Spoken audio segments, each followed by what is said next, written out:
Have you ever had a coworker who takes credit for your work or talks about you behind your back and you just didn't know what to say in English? Oh, I've been there. I once had a coworker who forgot to mention I helped with an entire project during a team meeting. Painful. Well, today we're going to fix that. We'll teach you exactly how to handle difficult coworkers in office politics professionally, calmly, and in clear English. By the end of this episode, you'll know exactly what to say, even in the most awkward office situations. Let's get into it. Hello, everyone. Welcome back to the podcast. Hi, everyone. Today we have a great topic, a topic for real life. Yes, today we're talking about dealing with a difficult coworker. Oh, I love this topic. Every office has one, or two of these people. Perfect. So if you've ever struggled with office politics, maybe in your country, maybe in an English-speaking workplace, this episode is for you. And remember, we will use simple English. If you hear a hard word, don't worry. We will explain it. That's right. Let's start. Okay, so first, what does office politics actually mean?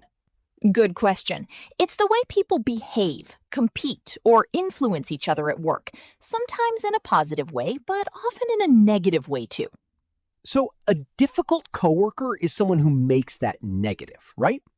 Exactly. Maybe they gossip, take credit for your ideas, or are just generally rude.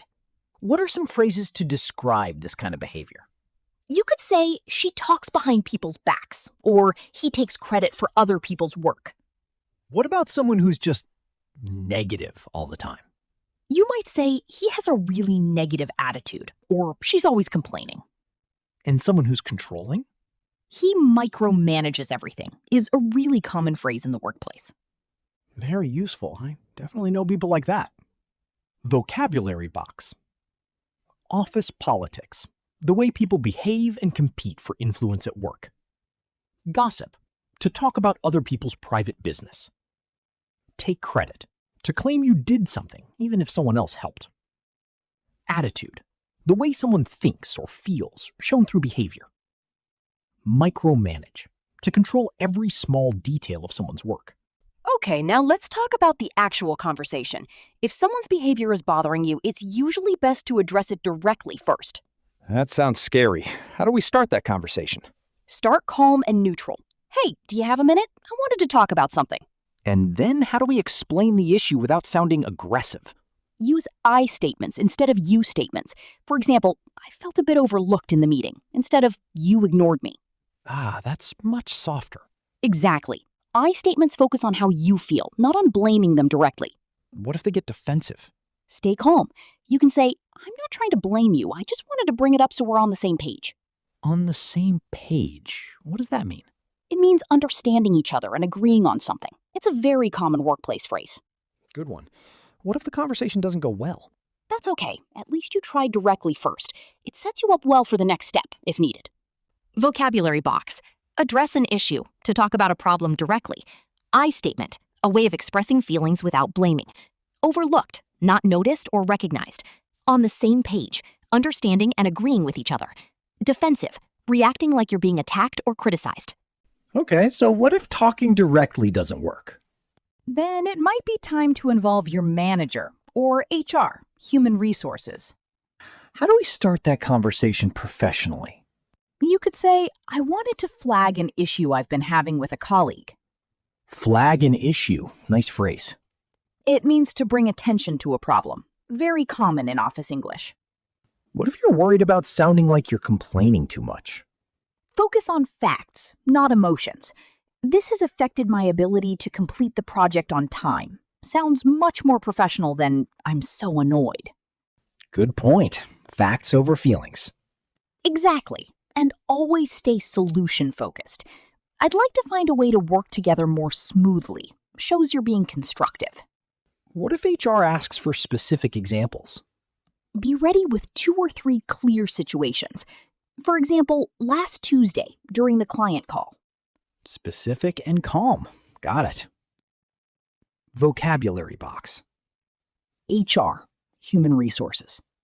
The department that handles workplace issues. Flag an issue.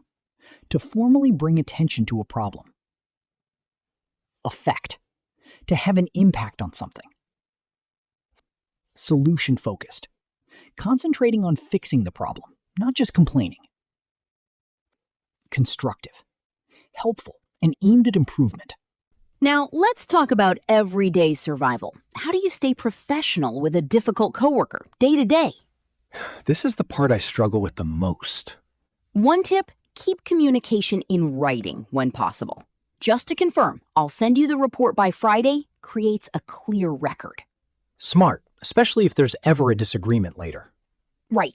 Also, don't join the gossip, even if others do. You can simply say, I'd rather not get into that, and change the subject.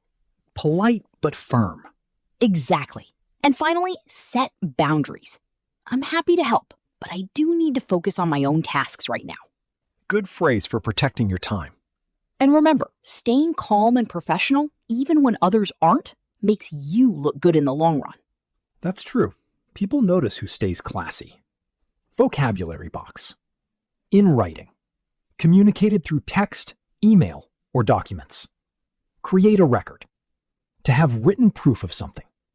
Set boundaries. To clearly state your limits with others. Focus on. To give your attention to something specific. In the long run. Over a longer period of time. Eventually. All right, let's cover a few mistakes people make in these situations. Mistake number 1, venting to other coworkers instead of addressing the real issue. It just spreads more gossip.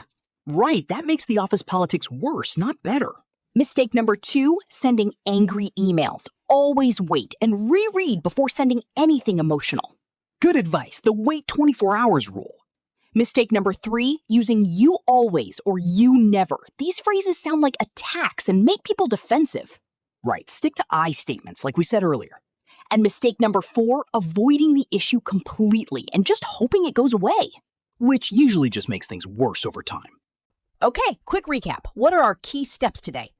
1. Recognize the behavior clearly using the right vocabulary. 2. Try addressing it directly using I statements. 3. Involve HR or a manager if needed, staying fact-focused. And 4. Stay professional day to day and don't join the gossip. Now it's your turn. Think of a workplace situation and practice saying an I statement about it, out loud, right now. If this episode helped you, do 3 things right now. 1. Hit subscribe so you never miss a real-life English episode. 2. Comment and tell us about tricky office situations you've dealt with. And 3. Check out our other real-life conversations, like job interviews and returning a faulty product, for more practical English. See you in the next episode. Bye, everyone, and stay professional out there.